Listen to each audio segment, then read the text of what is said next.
अपना next topic है sales in mixed grouping.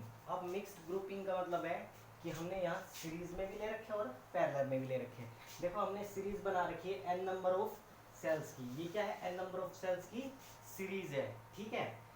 और यहाँ भी क्या है? n नंबर ऑफ सेल्स की, यहाँ भी n नंबर ऑफ सेल्स की, ठीक है। अब ये सारी n नंबर ऑफ सेल्स की जो सीरीज है ये आपस में क्या होगी? पैरेलल में होगी।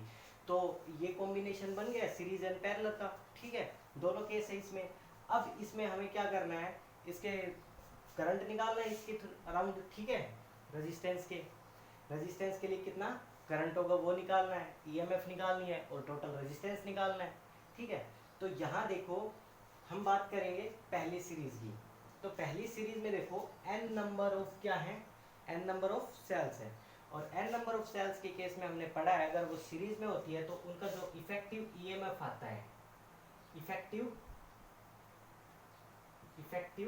ईएमएफ,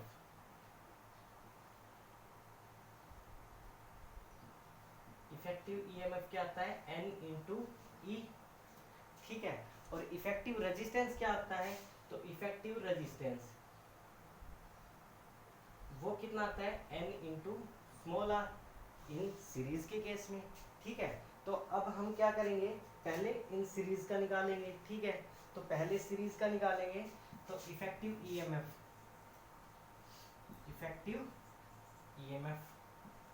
कितनी है? इफेक्टिव ईएमएफ कितना आएगा? n इंटू ई।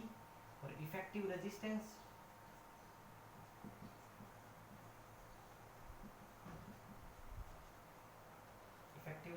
क्या आ जाएगा? n इंटू स्मॉल आर, ठीक है। ये क्या हो गया हमारे पास? सीरीज के हो गए। अब बात करते हैं हम पैरेलल की। अब ये सारी सीरीज आपस में क्या है? पैरेलल में है, ठीक है। इसका भी NE आ गया, इसका भी NE आ गया, इफेक्टिव ईएमएफ इसकी भी NE आ गई, ऐसे ही रेजिस्टेंस, ठीक है। अब इनको हमें क्या करना है? पैरेलल में करना है। तो पैरेलल में हम कैसे जोड़ते हैं? देखो पैरेलल में बात करें ईएमएफ की तो पैरेलल में ईएमएफ उतनी ही रहेगी जितनी एक सीरीज की है, क्योंकि हमने जब भी बात की है जब पैरेलल में हम सेल लगाते हैं तो जो हमारी ईएमएफ रहती है वो क्या रहती है? EMF due to single cell, ठीक है। अब यहाँ देखो सिंगल सेल के इक्विवेलेंट क्या है? ये पूरी सीरीज, ठीक है। तो ईएमएफ तो क्या रहेगी? इतना ही रहेगी। अब बात कर लेते हैं इसके रेजिस्टेंस की। तो रेजिस्टेंस कैसे निकालते हैं? 1/RP is equal to first का रेजिस्टेंस, इस पूरे का रेजिस्टेंस क्या है? इस पूरी सीरीज का क्या है? n into small R, 1/n into small R. और सेकंड का n इंटू 1/स्मॉल आर, ठीक है। ये क्या आ रही है हमारे पास? ये क्या आ रही है हमारे पास? इनके रेजिस्टेंस 1/nr, ठीक है। ये कहाँ तक चलेगी? अप टू m टर्म्स के लिए। कहाँ तक? m टर्म्स के लिए। देखो इस साइड में जो हमने टर्म्स मानी है सीरीज में वो क्या थी? n टर्म्स, ठीक है। और यहाँ जो माना है हमने वो क्या माना है? m terms. अब ये m होंगी, ठीक है, क्योंकि यहाँ इधर हमने क्या मान ली? n, इधर m, ठीक है। सो m टर्म्स तक चलेगा ये। अब देखो अब इनका एलसीएम लेके इसको सॉल्व कर दो। LCM is nr, so 1/RP is equal to NR LCM हो गया। और ये कहाँ तक चलेगी? m नंबर ऑफ टर्म्स तक। तो m लिख सकते हैं यहाँ, ठीक है। तो RP की इसको रेसिप्रोकल कर देंगे इसका, तो क्या आ जाएगा? RP is equal to NR/m। ये क्या आ गया हमारे पास? रिजल्टेंट रेजिस्टेंस आ गया इस पैरेलल और सीरीज वाले कॉम्बिनेशन का, ठीक है। ये तो क्या आ गया हमारे पास?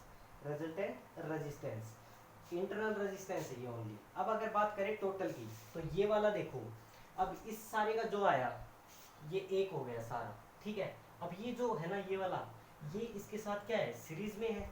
तो टोटल रेजिस्टेंस क्या आ जाएगा? तो टोटल रेजिस्टेंस क्या आएगा? Total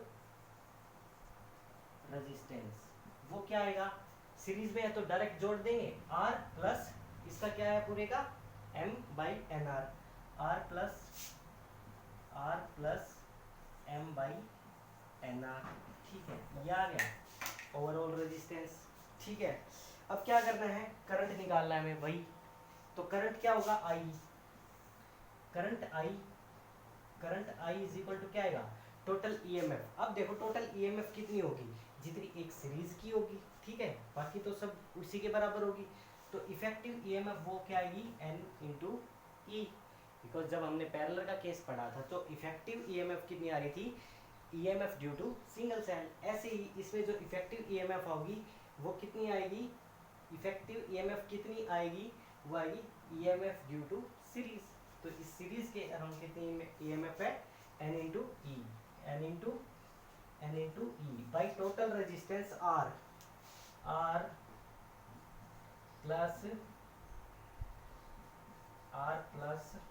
M by N R, ठीक है।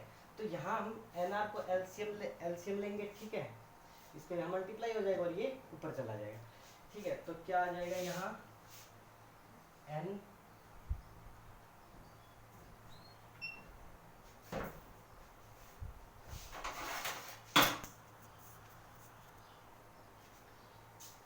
यहाँ देखो हमने जो टोटल रेजिस्टेंस निकाला है वो आर की जोड़ना था, इसमें हमने यहाँ मिस्टेक कर दी।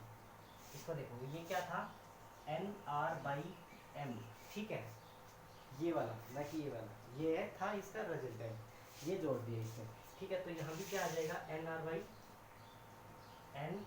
बाई एम, ठीक है। अब क्या करेंगे, एम क्या हो गया, इससे मल्टीप्लाई करो और ऊपर ले जाओ, बस complete. So M into N E by M R plus N R, ये आ गया हमारे पास, क्या आ गया, करंट। ये करंट आ गया, कॉम्बिनेशन कौन सा कॉम्बिनेशन, किस कॉम्बिनेशन के कारण आया है, जिसमें हमारे पास सीरीज में भी रेजिस्टेंस है और पैरेलल में भी रेजिस्टेंस है। तो अब बात करते हैं, current I will be maximum. देखो करंट कब मैक्सिमम होगा, जो करंट आई है वो कब मैक्सिमम होगा, करंट आई जब मैक्सिमम होगा जब ये वाली जो टर्म है नीचे वाली, ये क्या हो जाएगी, मिनिमम हो जाएगी, ठीक है। ये मिनिमम कैसे होगी, चलो नेक्स्ट यहाँ से देखते हैं।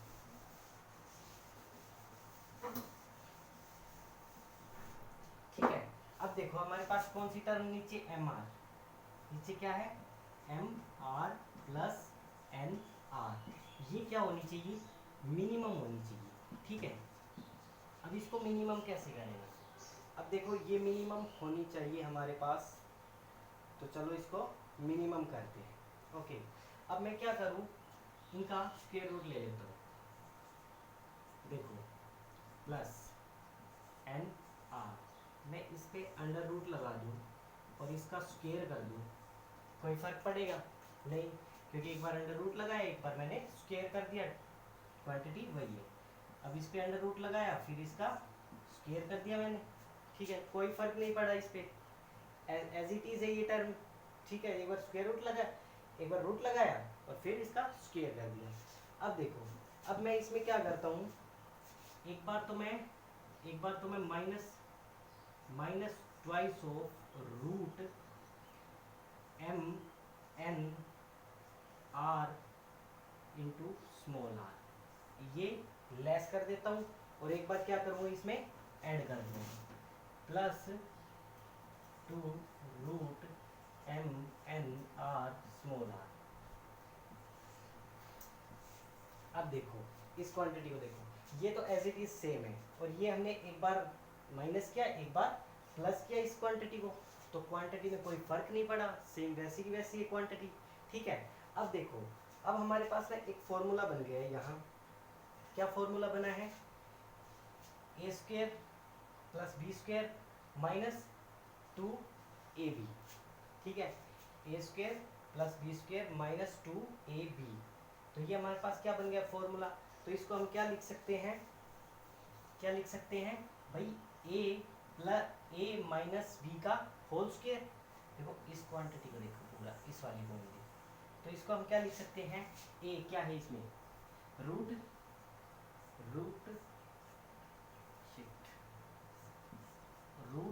एम आर, ठीक है, ये क्या है, रूट एम आर माइनस और रूट एन आर, ठीक है, इसका मैं क्या कर दूं, होल स्क्वायर, वो किसके आ जाएगा, इसके इक्वल आ जाएगा, बच गया क्या, प्लस वाला बच गया, plus twice of root M N R small R, ये बच गया। अब ये आ गई हमारे पास, ठीक है।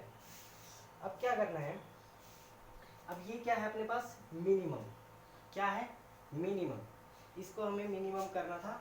So minimum if it will be, so if, अब देखो हमारे पास जो क्वांटिटी है, इस क्वांटिटी को हमें क्या करना है, मिनिमम करना है, इस पूरी क्वांटिटी को क्या करना है, मिनिमम करना है, ठीक है। तो कैसे करेंगे मिनिमम, अगर ये दोनों सेम हो जाए, ये और ये दोनों सेम हो जाए, तो ये क्या आ जाएगी, पूरी जीरो आ जाएगी और ये बच जाएगा, तो क्वांटिटी क्या होगी, मिनिमम होगी। तो हम क्या कह सकते हैं कि ये और root M R is equal to root N R इक्वल होनी चाहिए मिनिमम करने के लिए, ठीक है। उसमें हमें अगर मिनिमम करना है करंट को, तो M R root M R is equal to root N R, ये दोनों इक्वल होनी चाहिए, ठीक है। तो ये इक्वल हो जाएंगी, तो यहाँ से हम देखेंगे M R is equal to N R, ठीक है। सॉरी स्मॉल एन आर आएगा, ये स्मॉल आएगा यहाँ, ठीक है, ये स्मॉल एन आर है, ठीक है, M R minus N R, ठीक है। अब ये देखो, इसमें देखो, इसमें ये देखो कि जो हमारे पास ये कौन सा एक्सटर्नल रेजिस्टेंस है, ये क्या है, इंटरनल रेजिस्टेंस है, ठीक है। तो total internal resistance is equal to external resistance, जब दोनों रेजिस्टेंस इक्वल हो जाएंगे तो हमारे पास जो करंट की वैल्यू है वो क्या आ जाएगी, मिनिमम मैक्सिमम आ जाएगी, ठीक है। दोनों जब इनका जो इंटरनल रेजिस्टेंस और ये एक्सटर्नल रेजिस्टेंस इक्वल होते ही करंट की वैल्यू क्या आएगी, मैक्सिमम आएगी। करंट की वैल्यू मैक्सिमम कब आती है, जब ये मिनिमम हो जाते हैं। ये मिनिमम कब होंगे, जब दोनों इक्वल होंगे, ठीक है। अब इसको ट्राई करना, और आज आपका ये चैप्टर कंप्लीट हो चुका है, कल से हम नेक्स्ट चैप्टर करते हैं।